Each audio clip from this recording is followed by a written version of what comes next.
அஸ்ஸலாமு அலைக்கும் வரஹ்மத்துல்லாஹி வபரகாத்துஹு. அல்ஹம்துலில்லாஹி ரப்பில் ஆலமீன்.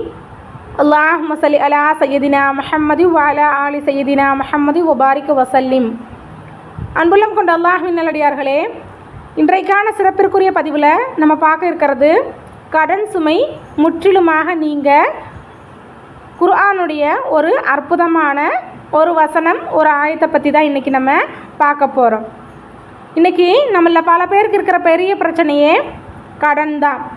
நம்மள பல பேர் சொல்கிற ஒரே வார்த்தை இன்றைக்கி என்ன அப்படின்னா, நான் என்னுடைய கடனை மட்டும் அடைச்சிட்டேன் அப்படின்னா நான் நிம்மதியாக வாழ்ந்துருவேன் அப்படின்னு தான் இன்றைக்கி நம்மள பல பேர் சொல்லிகிட்ருக்குறாங்க. இன்ஷா அல்லாஹ், அல்லாஹ் தாலா நம்ம அனைவரையுமே கடனை விட்டும் பாதுகாப்பானாக, நம் அனைவரினுடைய கடனை அடைப்பதற்கும் அல்லாஹ் தாலா தௌஃபீக் செய்வானாக. ஆமீன்.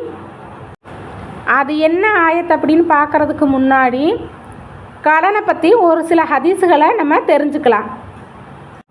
நபிகள் நாயகம் ஸல்லல்லாஹு அலைஹி வஸல்லம் அவங்க அறிவிக்கிறாங்க, இறை நம்பிக்கையாளருடைய ஒரு ஆத்மா அவர் வாங்கிய கடன் காரணத்தால் அவர் சார்பில் அது நிறைவேற்றப்படுகின்ற வரை அந்தரத்தில் தொங்கவிடப்படுகின்றது அப்படின்னு சொல்லி சொல்கிறாங்க. அதாவது இப்போ ஒருத்தவங்க கடனை வாங்கிட்டு மௌத்தாயிட்டாங்க, அவங்க சார்பாக அவங்களுடைய பிள்ளைகளோ அவங்களுடைய உறவினர்களோ அந்த கடனை அடைக்கிற வரைக்கும் அவங்களுடைய ஆன்மா தொங்க விடப்பட்டுட்டே இருக்கும் அப்படின்னு சொல்லி சொல்கிறாங்க. அல்லாஹ் பாதுகாப்பானாக. அதனால் உலகத்தில் வாழ்ந்துட்டுருக்கிறப்பவே ஒருத்தட்ட கடன் வாங்கினா அதை அடைச்சிருங்க. அதே மாதிரி நீங்களும் உங்களுடைய சொந்த பந்தங்க, உங்களுடைய தாய் தகப்பன் யாராவது மரணிச்சிட்டாங்கன்னா அவங்க யாருக்காவது கடன் கொடுக்க வேண்டியது இருந்துச்சுன்னா அவங்களுடைய கடனை நீங்கள் அடைச்சிருங்க. அது அவங்களுக்கும் நல்லது. அந்த கடனை நீங்கள் அடைச்சிங்க அப்படின்னா அல்லாஹ் தாலா உங்களுக்கும் நன்மையை கொடுப்பான். அதே மாதிரி ஒருத்தவங்க ஷஹீதாக மரணம் அடைகிறாங்க அப்படின்னா, அதாவது அல்லாஹ்வின் பாதையில் போர் புரிஞ்சு மரணமாகறாங்க அப்படின்னா அவங்களுடைய எல்லா பாவத்தையும் அல்லாஹ் தாலா மன்னிச்சிட்றான், கடனை தவிர. ஒருத்தவங்க ஷஹீதாக மரணம் அடைஞ்சிட்டாங்க அப்படின்னா அவங்களுக்கு கிடைக்கிற அந்தஸ்து அல்லாஹ் தாலா இடத்துல மிக உயர்ந்தது. அதாவது அவங்கள விட உயர்ந்த அந்தஸ்து கொண்டவங்க யாருமே இருக்க முடியாது. அவ்வளவு பெரிய சிறப்பு போரில் மரணம் அடைஞ்சவங்களுக்கு இருக்குது. அதாவது அல்லாஹ்வின் பாதையில் போர் புரிஞ்சு மரணம் அடைஞ்சவங்களுக்கு இருக்குது.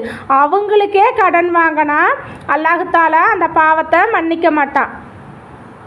அதே மாதிரி இப்போ நம்ம ஒருத்தவங்க கிட்ட கடன் வாங்குகிறோம் அப்படின்னா, நம்ம ஒரு பொருளாக வாங்கினாலும் சரி அல்லது ஒரு பணமாக வாங்கினாலும் சரி, வாங்கும்போதே நம்ம அவங்களுடைய பொருளையோ அல்லது பணத்தையோ கொடுத்துடணும் அப்படிங்கிற ஒரு நல்ல எண்ணத்தோடு தான் நம்ம வாங்கணும். அப்படி வாங்கணும் அப்படின்னா தான் அல்லாஹ் தாலா நமக்கு அந்த கடனை ஏற்றுக்குவான். அதாவது அல்லாஹ்வே ஏற்றுக்குவான். அவன் சார்பில் அந்த கடனை ஏற்றுட்டு அந்த கடனை அல்லாஹ்வே அடைச்சிருவான். அதாவது அந்த கடனை அடைக்கிறக்கு அல்லாஹ் தாலா நமக்கு உதவி செய்வான்.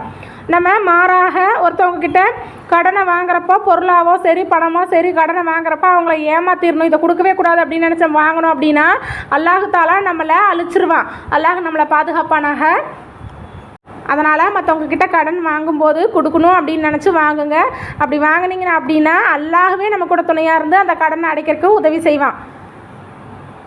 அதை விட்டுட்டு ஒருத்தவங்க கிட்ட கடனை வாங்கும்போது நம்ம ஏமாற்றணும் அப்படின்னு நினச்சி வாங்கணும் அப்படின்னா அது மிகப்பெரிய தவறு. அல்லாஹ்வே நம்மளை அழிச்சிருவான். அதனால் எப்போவுமே ஒருத்தவங்க கிட்ட கடன் வாங்கும்போது கொடுத்துடணும் அப்படின்னு நினச்சி வாங்குங்க. அதே மாதிரி ஒருத்தவங்க கடன் வாங்குறாங்க அப்படின்னா, கடன் கொடுக்குறவங்க வசதியானவங்களாக இருந்து கடன் நம்மக்கிட்ட வாங்கினவங்க ரொம்ப சிரமத்தில் இருந்தாங்க அப்படின்னா நீங்கள் அவங்களுக்கு கடன் கொடுக்க கொஞ்சம் அவகாசம் கொடுங்க அப்படின்னு சொல்லி நபிகள் நாயகம் ஸல்லல்லாஹு அலைஹி வஸல்லம் அவங்க சொல்கிறாங்க. மேலும் இதிலுள்ள நன்மைகளை நீங்கள் அறிந்தவர்களாக இருந்தால் அதை அவனுக்கே நீங்கள் தானம் செய்து விடுவது பிறருக்கு தானம் செய்வதை விட உங்களுக்கு மிகவும் நன்மையாகும் அப்படின்னு சொல்லி அல்லாஹ் தாலா குர்ஆனில் சொல்கிறான்.